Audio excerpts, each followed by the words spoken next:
Edgar Morin, pour moi, c'est notre Héraclite du XXIe siècle. Et c'est en cela que Reliance, le groupe Reliance, nous tous, chercheurs qui travaillons dans ce groupe, nous sommes ses disciples.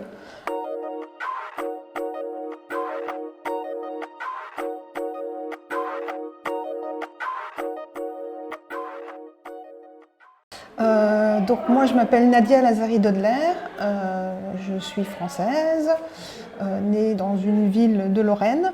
Professionnellement, j'ai travaillé quelques décennies en France, tant dans le public que dans le privé, avant de partir très tardivement en fait, au Québec, d'immigrer au Québec, où j'ai fait un doctorat en administration, spécialité management.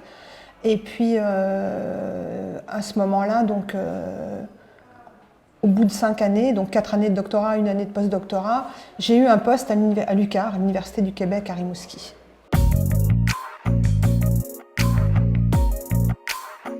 Je vais d'abord parler de ma propre pensée.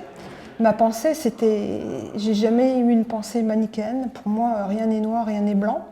Je dirais plus qu'il y avait des couleurs entre le blanc et le noir, donc le blanc et le noir étaient reliés. Il y avait des nuances de gris, même des nuances de blanc, si on peut dire ça comme ça, mais enfin bon, c'était relié. J'ai pas une pensée tranchante non plus, donc je prends souvent du recul et puis je réfléchis aux situations où je me pose des questions, en me demandant moi-même pourquoi c'est comme ça. Pourquoi... Une fois que j'ai eu connaissance de M. Edgar Morin et puis de son œuvre, j'ai su mettre d'autres mots là-dessus en me disant que ma propre pensée, finalement, pouvait être reliée à celle d'Edgar Morin. Donc ça, c'est le premier point. Le deuxième point, donc, quand je suis arrivée à l'UQAR, comme j'expliquais tout à l'heure, j'ai une de mes collègues, donc pour ne pas la nommer puisque c'est Marie-Noëlle Albert, qui, elle, donnait un cours de complexité, puis on discutait beaucoup ensemble, et puis elle m'a parlé de son cours. Puis j'ai trouvé ça super intéressant, puis c'est là que je me suis dit waouh, mais je pense comme ça aussi, il faut que je lise, il faut que ça. Donc elle m'a beaucoup parlé, elle m'a indiqué des ouvrages, l'humanité de l'humanité, enfin la voix, je les ai tous aujourd'hui. J'ai lu pas mal de choses aussi dans des revues. Puis je suis toujours super heureuse quand M. Edgar Morin sort quelque chose, donc je suis vraiment à l'affût. Et donc ça c'est donc cette partie-là. Puis ensuite, comment est-ce que moi je l'utilise donc implicitement, donc, je ne fais pas beaucoup d'efforts, il y en aura sûrement encore à faire, mais pas beaucoup d'efforts, puisque personnellement, je pense que je suis comme ça, j'ai toujours essayé de relier les choses, les gens, les personnes, j'ai toujours essayé de mettre des ponts entre tout le monde en fait. Donc avec mes étudiants, je fais exactement la même chose et je leur parle d'Edgar Morin et je leur parle de pensée complexe et puis je les invite à aller plus loin et justement à avoir une réflexibilité sur ce qu'ils font, sur ce qu'ils apprennent, pour en discuter ensuite en cours et puis relier à nouveau toutes les choses.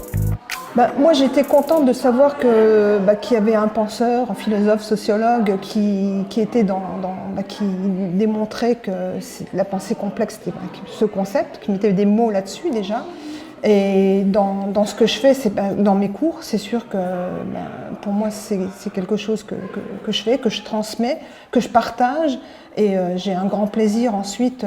Je ne cache pas que c'est parfois compliqué pour les étudiants parce que quand je leur demande oh là là, le premier bouquin ça a été compliqué de le lire, ça a été compliqué de comprendre, mais après ils sont heureux de partager, d'en parler, quand on est en débat, de revenir sur des réflexions ou de sortir une citation comme ça. Donc ça, pour moi, c'est gagné. Je suis super contente quand c'est ça.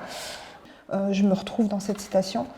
Donc c'est nous essayons de nous entourer d'un maximum de certitudes, mais vivre, c'est naviguer dans une mer d'incertitudes à travers des îlots et des archipels de certitudes sur lesquels on se ravitaille. Je trouve ça merveilleux parce que si je prends ma propre vie, tout simplement, quand j'ai quitté la France pour immigrer au Québec, j'étais au maximum des incertitudes. Avant, j'étais dans une certitude de travail, de salaire, de tout ce qu'on voulait, donc je n'avais pas trop de questions à me poser. J'avais mes amis, j'avais tout. En quittant, c'est un deuil. Hein. On fait le deuil de ce qu'on laisse. Et puis, on n'a que des incertitudes, que des questions. Mais en même temps, ça donne beaucoup d'ouverture, ça donne beaucoup d'élan et puis quelque chose comme d'explorateur. Donc ça, donc c'est en ça que je me reconnais là-dedans. Et puis à nouveau, des îlots. Donc c'est-à-dire on va retrouver des petites certitudes dans le pays qui nous accueille parce qu'on se dit ah bah tiens là, c'est un exemple. Il y a une alliance française. C'est un petit îlot où on peut aller se ravitailler un petit moment, mais on ne va pas y rester parce qu'on n'est pas venu au Québec pour rester avec des Français non plus. Donc on va repartir. Bon, ce sera un nouveau outillé. Je trouve ça merveilleux. Voilà. Je ne donne pas un cours sur la pensée complexe, mais mes cours, moi, sont plus en lien avec la gestion de la diversité. Puis je trouve que là, on est en plein dedans, puisque comment on fait pour gérer des personnes diverses, alors quelle que soit la diversité, comment on fait pour leur montrer que, en fait, on est tous pareils, on est tous des personnes. Donc c'est surtout ça. Donc pour moi, c'est réussir à faire à montrer qu'on est des personnes et puis qu'on est tous uniques avec nos différences, sans juste montrer les différences non plus. Donc pour moi, arriver à faire ça, c'est génial, en cours ou même dans la vie courante, quand je rencontre des personnes diverses, c'est toujours appliquer les mêmes choses, montrer l'ouverture à l'autre. Voilà, donc pour moi, c'est quelque chose en fait qui m'habite et ça m'habite et puis je fais le forcing pour que les étudiants aient ces réflexes-là aussi, puis qui se posent toujours plein de questions, même si des fois ce serait tellement facile de répondre par il est différent, là je ne comprends pas là-dessus, puis point final et je me ferme complètement. Parce qu'il y a l'irréductibilité. Quand on parle de personnes immigrantes, quand on parle d'étudiants internationaux, quand on parle de Québécois, de Français, de tout ce qu'on veut, ne jamais réduire la personne à une seule dimension, puisqu'on est fait de plein de dimensions. Par exemple, là j'ai un cours j'ai 16 étudiants. Sur les 16 étudiants, j'ai 4 étudiants québécois et j'ai 14 étudiants internationaux. Pratiquement tous venant d'Afrique, de pays d'Afrique divers. Et me rendre compte que mes étudiants québécois prennent soin, sont bienveillants pour les étudiants internationaux et vice-versa, parce que l'inverse est vrai aussi. Donc ils s'apportent tous les uns les autres beaucoup de choses, mais moi je jubile, quoi. Donc ça pour moi c'est le plus grand bonheur. Reliance. Si on voit le travail au niveau d'une organisation, essayer d'éviter de faire travailler les gens en silo, à ce que les personnes travaillent en groupe, en équipe, qu'il y ait de la bienveillance les uns vers les autres, puis toujours pareil, l'empathie, l'ouverture à l'autre, c'est ça, pour moi c'est la reliance, c'est ça. Faire des ponts de toutes les manières possibles finalement. Pour moi, en tant qu'enseignante, en tant que professeur, ce que j'essaie de faire, c'est de ne pas être opaque, afin de passer les choses en transparence à mes étudiants pour qu'ils les comprennent. Je ne veux pas qu'ils retiennent bêtement un concept qui va être, entre guillemets, le nom plutôt barbare. C'est juste en jeter, enfin, ça c'est mon avis personnel, mais s'ils l'ont vraiment compris dans le fond et qu'ils savent que c'est ça, après ils vont retenir le nom, le concept. Mais la première des choses, il ne faut pas qu'il y ait une barrière à l'entrée tout de suite et puis qu'ils n'aillent pas parce qu'ils disent oh là là, mais qu'est-ce qu'il y a là derrière, je vais pas y aller. Donc c'est ça. J'ai fait plusieurs métiers. Au départ, des métiers alimentaires, c'était comme ça. Dans ce temps-là, on ne choisissait pas forcément le métier qu'on voulait exercer. Donc des métiers alimentaires. Ensuite, j'ai fait des métiers que j'ai plus choisis, donc en direction par exemple pour la lutte contre les discriminations. Je travaille dans le domaine du financier aussi, donc privé, public. Et puis j'ai sauté sur une opportunité, puisque je ne nommerai pas d'établissement, mais mon établissement en France a été fermé, quoi. Et donc moi j'ai décidé à ce moment-là de partir faire un doctorat, faire ce que j'avais envie de faire depuis toujours, presque assez tardivement on va dire, mais j'ai choisi donc le doctorat que je voulais faire, mon sujet, et là c'était vraiment ce que je voulais faire. Je ne savais pas trop si je voulais enseigner, si je ne voulais pas enseigner, ça c'était pas la question du moment, c'était de faire ce que j'avais envie de faire, donc c'est ce que j'ai fait. Et puis ensuite, j'ai eu une profonde réflexion aussi sur tout ce que j'avais fait depuis ma plus tendre jeunesse, puisque j'ai commencé à travailler très tôt. Et puis je me suis dit que finalement, tout ce que j'avais fait, autant des métiers alimentaires que travailler dans le public, dans le privé, dans le financier, tous ces métiers m'avaient apporté des compétences, m'avaient apporté des belles choses, des belles manières d'être aussi, même s'il y a des choses que j'aimais pas, mais celles-ci je les avais effacées, j'ai gardé que le positif de tout ça. Et aujourd'hui, enfin, si je suis la personne que je suis, c'est grâce à tout ça. Donc pour moi, c'est que du bonheur. Et puis il n'y a pas un métier que j'aurais voulu faire, mais je trouve que c'est quelque chose, pareil, c'est de la co-construction. Puis j'ai gardé des compétences. Puis aujourd'hui, dans mon travail de professeur, je vais aller piocher dans mes compétences de métier alimentaire de l'époque. Je vais aller piocher dans mes compétences de finance ou de lutte contre les discriminations, puisque je suis quand même beaucoup sur ces sujets. Et puis je trouve ça fabuleux d'avoir une vie aussi riche professionnellement, parce que ça me permet d'apporter beaucoup à mes étudiants. Je vois toujours l'histoire des ponts, moi, entre les disciplines. Ces ponts, je les fais dans mes cours. Donc je vais aller vraiment dans plein de sens possibles. Je peux aller en psycho, je peux aller en psychosociaux, je peux aller en sociologie. Je vais chercher ce dont j'ai besoin, parce que je vais estimer que c'est par cette discipline-là que c'est le mieux, peut-être le mieux expliqué, plus facile à retenir pour mes étudiants. Qu'est-ce qui m'inspire? Moi, la nature m'inspire. Le matin, quand je me lève, entendre les oiseaux chanter, j'habite en bas du château Frontenac à Québec, donc voir le château perché au-dessus de moi, de mon lit, parce que j'ai une vue magnifique, de voir la neige recouvrir le Saint-Laurent, tout ça, ça m'inspire. En même temps, on a une idée de rudesse, parce que c'est rude, c'est très rude, c'est très froid, il faisait moins 30 là, quand on est parti. Mais en même temps, quand on voit le spectacle, c'est un vrai spectacle, quoi, donc c'est magnifique. Et donc la nature. Et puis l'humain.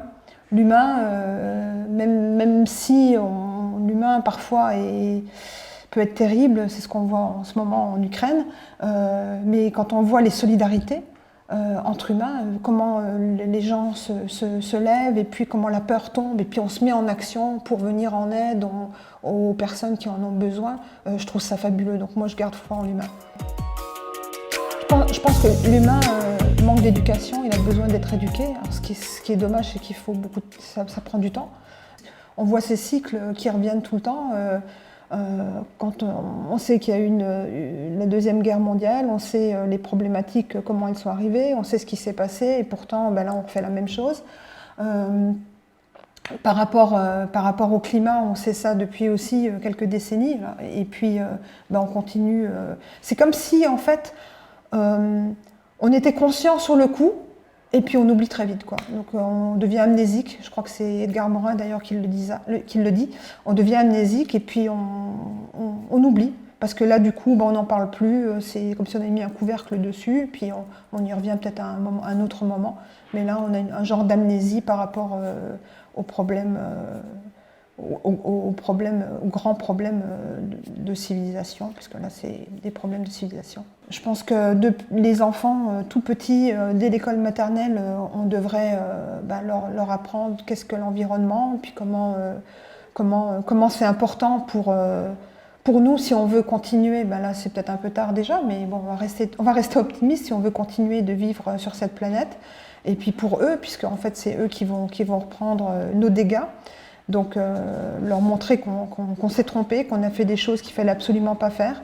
Et puis que dans leur propre éducation, ensuite, qu'ils éduquent leurs enfants. Et puis ça, je fais juste une parenthèse et puis un lien avec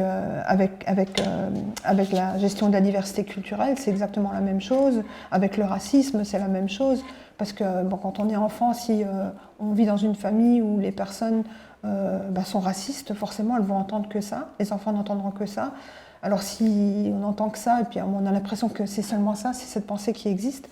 Donc pour ces enfants-là, c'est peut-être important aussi qu'ils puissent entendre un autre son de cloche et qu'ils puissent se questionner eux-mêmes à un moment donné pour sortir de cette pensée, puis aller plus loin justement que vers cette pensée qui est juste une pensée simplifiée, quoi, se dire il n'est pas pareil que moi, je rejette. Alors ce qui m'inquiète le plus, c'est l'état de la planète, tout d'abord, et puis bien sûr la Covid-19, parce que j'ai l'impression que les humains n'ont pas tiré de leçons de ce qui s'est passé, de ce qui se passe encore, puisque quand on discute un peu, c'est plus, mais alors quand est-ce qu'on en revient à la normale? Donc ça m'inquiète, parce que la normale, il ne faut pas la rechercher à nouveau, il faut aller de l'avant, il faut se renouveler, puis faire des choses différentes, voir les choses de manière différente. Autant donc, du point de vue environnemental donc, que par rapport à la pandémie. Donc c'est vraiment une nouvelle réflexion du travail, de la manière de travailler, et puis la manière de tenter de conserver notre planète au mieux. Alors c'est sûr que j'ai aucun pouvoir, mais ce que je peux faire à mon petit niveau, c'est essayer d'amener les personnes que je côtoie. Alors quand je parle de personnes que je côtoie, c'est mes étudiants, c'est les personnes à l'université, c'est ma famille, c'est mes amis, puis c'est ce que je fais, de les amener à la pensée complexe.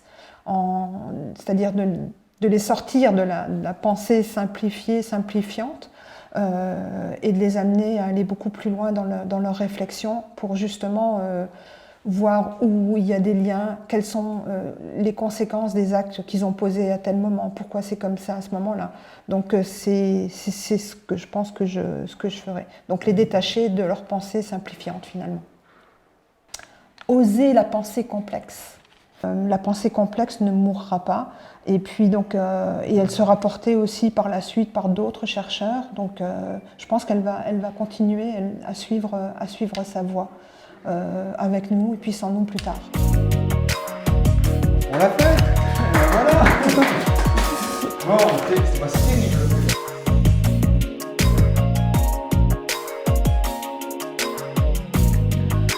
Alors moi je pense, je verrais plutôt Edgar Morin au Panthéon. Au Panthéon, mais entouré de tous les philosophes, de tous les écrivains, de tous les penseurs, des théoriciens, enfin, toutes les personnes qui ont utilisé la pensée complexe. Et donc comme ça, ils se retrouveraient en groupe, en reliant, comme on dit dans notre groupe de travail. Donc je le verrais plutôt là.